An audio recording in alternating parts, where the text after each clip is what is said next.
Hello everyone, this is a comprehensive tutorial on soft modding your Nintendo Wii. I'm going to try to include everything that you would want to do to get your Wii set up, including installing the Homebrew channel, installing Preloader, BootMii, and playing backups of your games. So before we start, I recommend that you update your Wii to 4.3. You don't have to, but just for this tutorial, I'm going to be doing this soft mod on a Wii that's 4.3. I recommend purchasing an SD card, and before you do that, I'll leave this link in the description. It's a pretty comprehensive list of SD and SDHC cards that have been tested and whether they're compatible or not with the Nintendo Wii. So you might want to take a look at this before you buy just any SD card. And also, if you're going to be playing backups of your games, I recommend getting a USB thumb drive and using that to store your games. You don't have to. You could just get a really large SD card that works and put your games on there, but yeah, it's whatever you want to do. Also, you're going to need a Windows machine to run this software, BootMii. You don't have to. If you don't, they recommend, following just the guide that they have linked here. I'll leave this link in the description. This is software called BootMii. It's going to walk us through step by step for soft modding the Wii. So go ahead and install BootMii, and then what we're going to do is load up BootMii skin. And we're going to select BootMii Wizard and click Next. What console would you like to soft mod? We're going to select Nintendo Wii. You can do Wii U and Virtual Wii as well. Click Next. We are going to install all of the recommended soft mods, so click Yes, check Yes, and then we're going to go Next. What's your current system menu version? If you don't know what your version is, here's a clip showing you how to get that.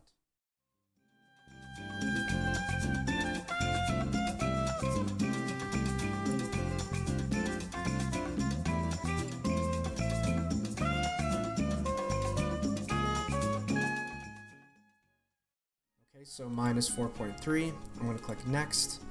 Select your system menu region. That is found in the same place where your version is. So for me, it's USA, U, and click Next.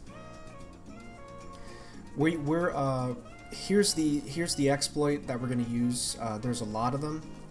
You can do whichever one you want, whichever one makes sense for you. For the purposes of this tutorial, I find the easiest one for me is going to be WiiBrand. So I'm going to select that and click Next. Now it's going to ask you for your Wii's MAC address. So I will show you a clip right here how to find your Wii's MAC address.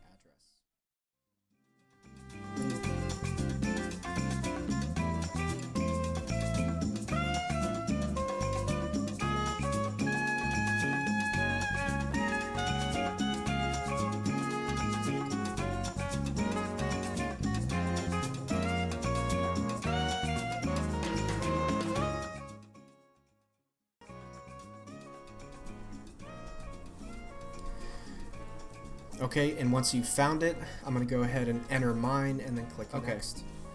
Now it's going to ask you for your desired system menu.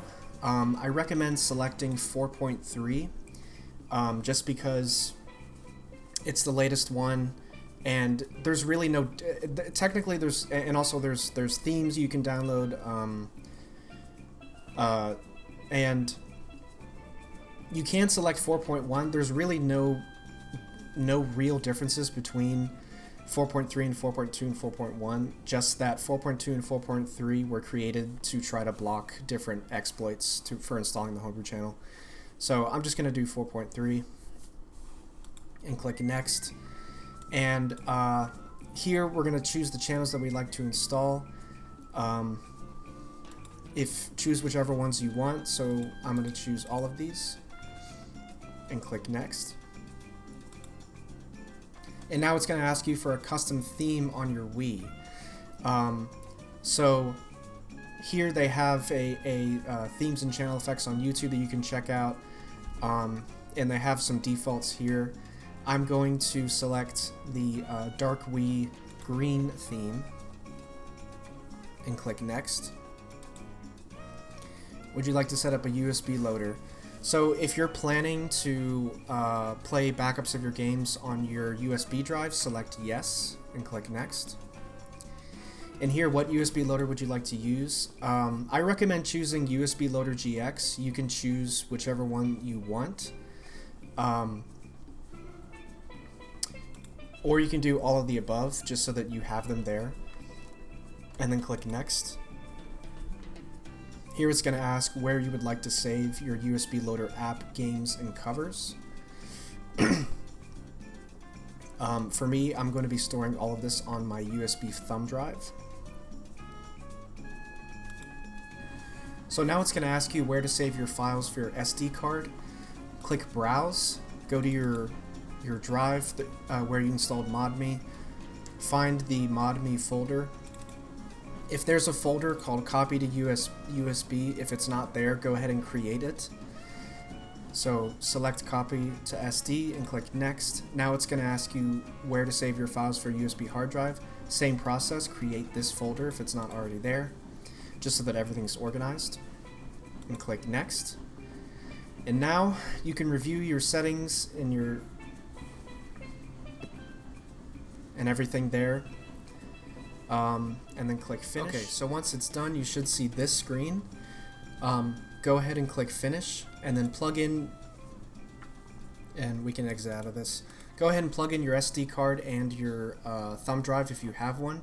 It should have installed a program called FAT32 GUI Formatter.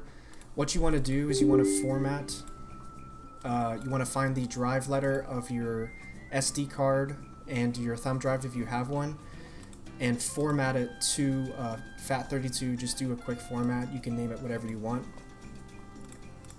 And once you've done that, navigate to your your BootMii folder, and in your copy to SD, what you're going to do is open up your SD card. Mine is named Wii, and you're going to take all of these files and just drag them onto the root of your SD card.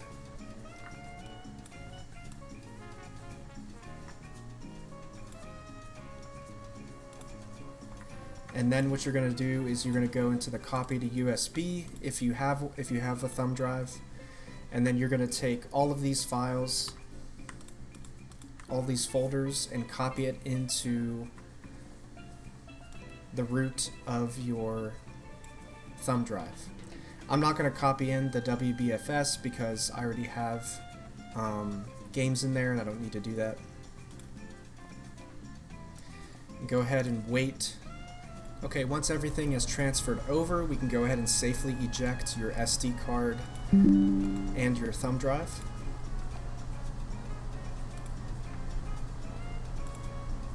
And then we're going to head over to... Okay, so now that we're at the Wii, you're going to want to plug in your SD card into the front of your Wii and your thumb drive, if you have one, into the slot closest to the power. Go to the calendar and either go forward or backward one day and click on the letter bomb by pressing the A button. This is going to load the HackMe installer. You're going to be on this screen for a while, so I went ahead and sped the video up a little bit, and eventually it'll ask you to press 1 to continue. Go ahead. You're going to press continue, and you should see install the Homebrew channel. I just went ahead and uninstalled it just so I could install it again to show you what actually happens. So install the Homebrew channel, click yes, continue. And now what we're going to do is install BootMii. Go down to BootMii, select install BootMii as boot 2 or as iOS first. I don't think either matters which one you do first. Go ahead, yes, continue. And yes, continue on the boot 2 or iOS.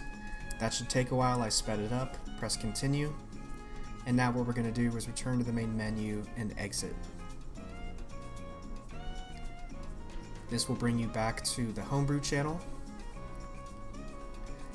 And next what we're going to do is make a backup of our NAND.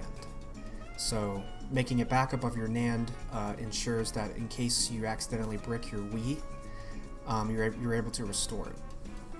So if you press the home button on your Wii remote and go to launch BootMii. From here your Wii remote will be useless, so in order to navigate this you press the power button to move the cursor to the right. So press it 3 times to go to the gears icon, which is settings, and then press reset to select. And then you're going to want to press reset on the green arrow pointing to the SD card to select that. And now what's going to happen is it's going to make a complete backup of your system NAND. So again, this is very, very important to do this because in the case that you mess up your Wii or you brick it and you can't get to the system menu anymore, you can actually launch BootMii. When you power on your Wii, I think you hold down reset. That should bring up the menu, and what you can do is you can restore your NAND from your SD card. So that should save you from having a useless Wii. This process is going to take approximately 8 minutes. It could take longer. It took way longer for me because I was using a fairly old SD card, I think. So I'm going to skip ahead until this is done.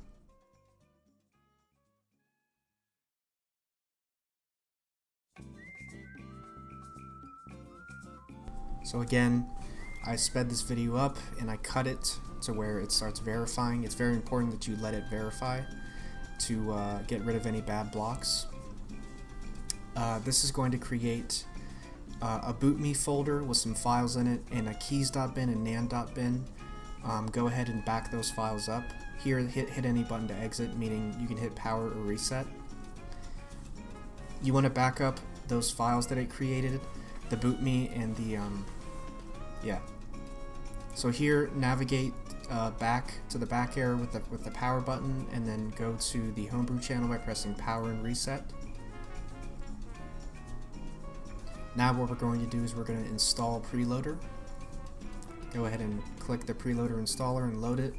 Here you can use your Wii remote. Wait till it initializes. Either press A or plus to install or update Preloader. Go ahead and do that on your Wii remote. Let it do its thing, and then press A to exit back to the Homebrew channel. The next thing we're going to do is we're going to install all the WADs, all the soft mods. So load up YAM. From here, select where your WADs are. So for me, it's in my Wii SD slot. If they're on your USB, you can change to USB and then press A.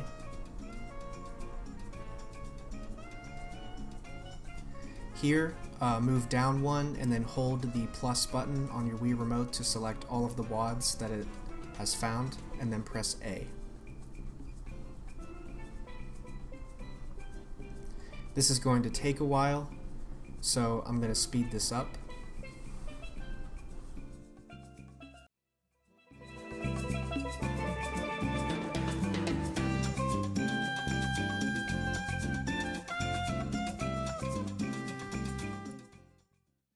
Okay, so we're almost done here. Some of them might fail, that's okay.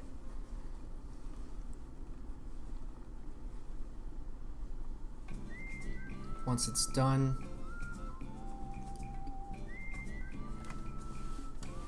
you can go ahead and press B to skip, or you can do the ones that failed. You can list them with A. Press any button on your Wii remote, press the B button to go back, B again,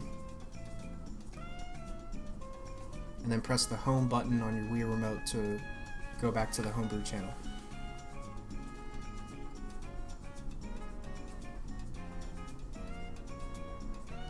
The next thing we're going to do is actually configure preloader.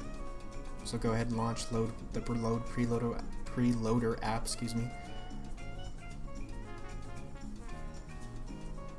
From here, use your Wii Remote to navigate down to System Menu Hacks. The ones that I have selected, I recommend that you check too. So block disk updates, block online updates, replace the health screen with a back menu, the ability to move the disk channel, the WiiMFi patch, which enables you to play online using the WiiMFi servers. I don't know if I'm saying that right. And there's one more which enables you to remove the deflicker if you're not on a CRT TV, which you're probably not. Press A to save the settings and press B to go back. And now we're going to go back to the system menu. So that's pretty much it. I do have a separate video on how to configure and set up USB Loader GX. I'll link that in the description of this video, or you can click the little, I don't know what it's called, little information icon. So hopefully this helps. If anything was unclear, let me know in the comments.